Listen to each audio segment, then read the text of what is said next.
Welcome to Talking Straight. I'm Suresh Kochattil. It was often a question that was troubling the BJP leaders. What did you do to correct our distorted history? The then Human Resources Minister Prakash Javadekar famously claimed that the NDA government had not changed a full stop or a comma in the NCERT history textbooks.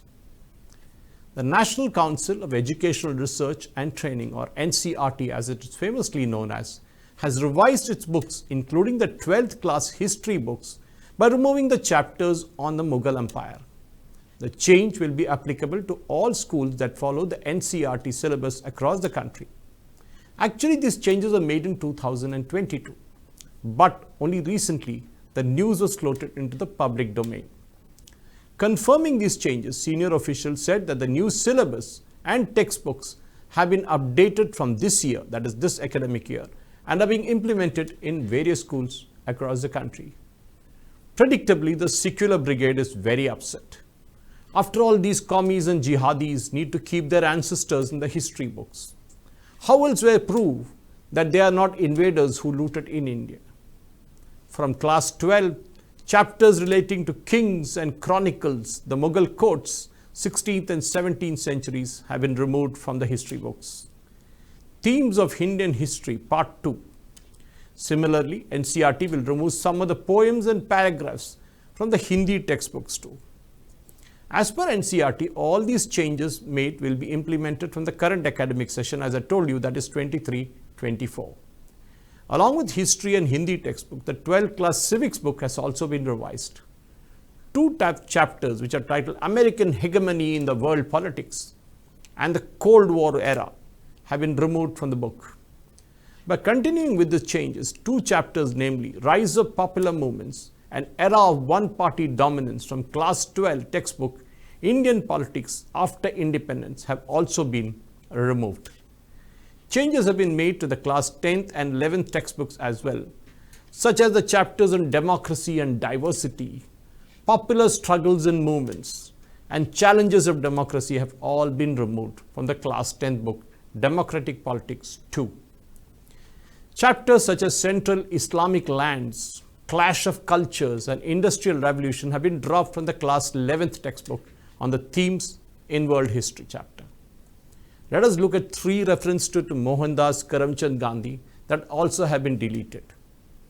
To quote, he, Gandhi, was particularly disliked by those who wanted Hindus to take revenge or who wanted India to become a country for the Hindus, just as Pakistan was for Muslims.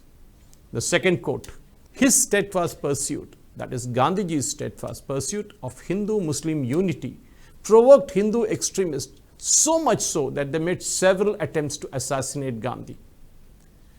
Gandhiji's death also had, this is the third quote by the way, Gandhiji's death had an almost magical effect on the communal situation in the country. The government of India cracked down on organizations that were responsible for spreading the communal hatred. And organizations like the Rashtriya Swayamsevak Sangh were banned for some time.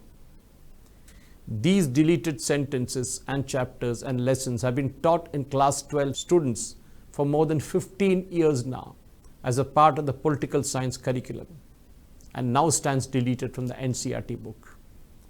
The question arises from this move. Why did it take so long to remove these barbaric invaders from our list?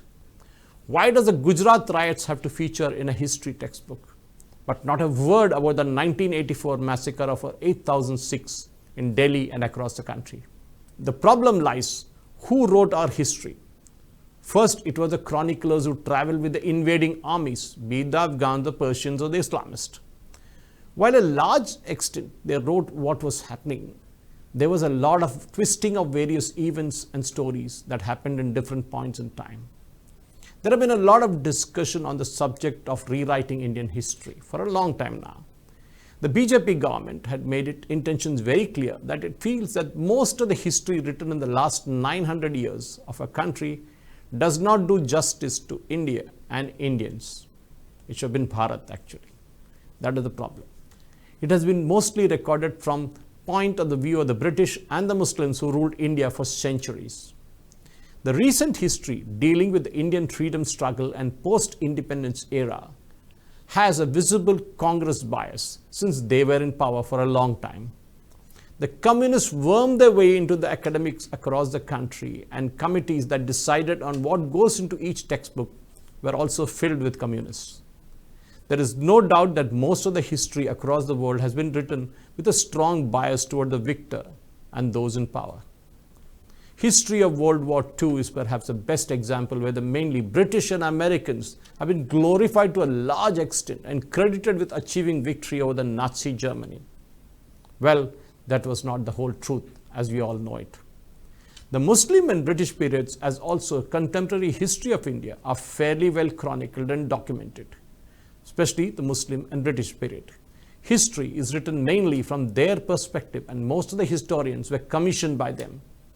Therefore, the Indian aspect is missing, and hence the need for a correction and addition of details where it is required. History related to Indian freedom struggle does appear loaded in favor of the Congress, as if nobody was around to fight for our freedom except for Congress. It is all about Nehru and Gandhi, while the contribution of others including Sardar Vallabhbhai Patel and even Netaji Subhash Chandra Bose has been ignored and minimized. Those who are part of the struggle disagreed with the Congress, like Netaji Subhash Chandra Bose did, appear to have been given a short shrift and even villainized.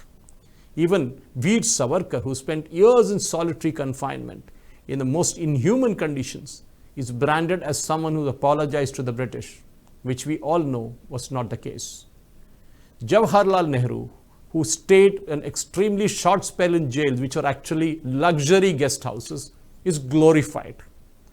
Today's history books describe Akbar as one of the greatest Mughal emperors of the Mughal dynasty, and he's often referred to as Akbar the Great. Well, what did he do to be called the Akbar the Great?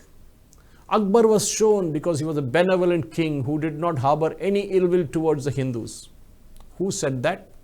The same historians that Akbar had employed. What else will they write? Karnataka is already taking steps to ensure that Tipu Sultan is removed from their history books. Good job. Indian history as it stands today describes him as a brave ruler who refused to bow to the British and a freedom fighter.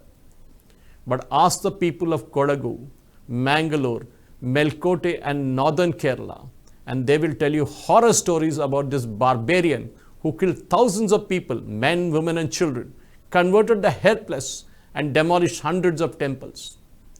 The valiant struggles of Guru Gobind Singh or Maharaja Rana Pratap during the Mughal period, or those of Rani of Jhansi in 1857 against the British, must be chronicled in all their glory and detail instead of giving them just a passing reference.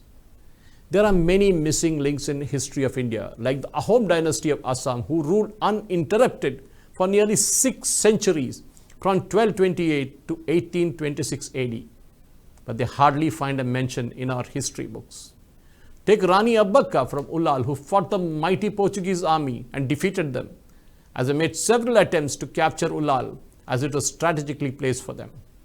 But Abbakka repulsed each and every attack, and for over 4 decades she stood her ground.